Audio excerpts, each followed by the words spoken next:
ലൈഫിലുണ്ടാവുന്ന വഴക്കുകളായിക്കോട്ടെ, ചിലർ നമ്മളെ പറയുന്ന വഴക്കുകളായിരിക്കും, ചിലപ്പം നമ്മുടെ ലൈഫിൽ നമ്മൾ കടന്നു പോകുന്ന ചില സിറ്റുവേഷൻസ് ആയിരിക്കും.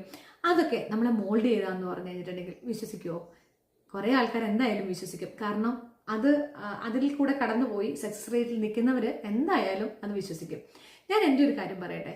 എൻ്റെ മാർക്ക് ഷീറ്റൊക്കെ കിട്ടുന്ന സമയത്ത് കുഞ്ഞിലെ എൻ്റെ ഡാഡിയുടെയും മമ്മിയുടെയും കയ്യിൽ നിന്ന് കിട്ടുന്നത് പോരാഞ്ഞിട്ട് ഡാഡിയുടെ ചേട്ടന്മാരും അനിയന്മാരും ഒക്കെ വന്നിട്ട് ചോദിക്കുന്ന ഒരു കാര്യമുണ്ട്, സീന റിപ്പോർട്ട് കാർഡ് കാണിച്ച് എന്തായി മാർക്ക് കുറഞ്ഞിട്ടുണ്ടെങ്കിൽ അതിനുള്ള വഴക്കുകളും ഒക്കെ കിട്ടുമായിരുന്നു.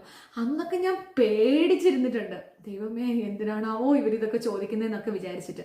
പക്ഷേ ഇപ്പോൾ ഞാൻ എൻ്റെ മക്കളോട് ഭയങ്കര നന്ദിയോടെ പറഞ്ഞു കൊടുക്കുന്ന ഒരു കാര്യമുണ്ട്.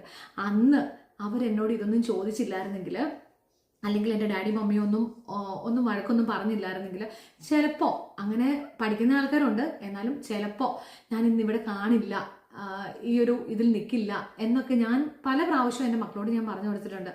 കാരണം ഇന്ന് ഞാൻ ഓരോ കോഴ്സുകൾ എടുക്കുമ്പോഴും ഞാൻ മനസ്സിൽ വിചാരിക്കുന്നത് അവരെയൊക്കെയാണ്, ദൈവമേ എനിക്ക് അങ്ങനെ ഒരു ഫോർമേഷൻ തന്നതുകൊണ്ടല്ലേ ഇന്നിങ്ങനെ എനിക്ക് ഓരോന്നും എടുക്കാൻ പറ്റുന്നത്, ഓരോന്നും ചെയ്യാൻ പറ്റുന്നത് എന്നൊക്കെ ഞാൻ വിചാരിക്കാറുണ്ട്. അപ്പോൾ വേറൊന്നുമല്ല, ഞാൻ പറയുന്നത് കുട്ടികളോടാണ്. നിങ്ങളുടെ കാരണവന്മാർ, നിങ്ങളുടെ റിലേറ്റീവ്സ് നിങ്ങളെ വഴക്ക് പറയുന്നുണ്ടെങ്കിൽ അത് നിങ്ങളുടെ നല്ലതിന് വേണ്ടിയാണ്. അത് നിങ്ങൾക്കുള്ള ബോണസ് ആയിട്ട് നിങ്ങൾ അങ്ങോട്ട് കരുതിക്കൊണ്ടാൽ മതി. താങ്ക്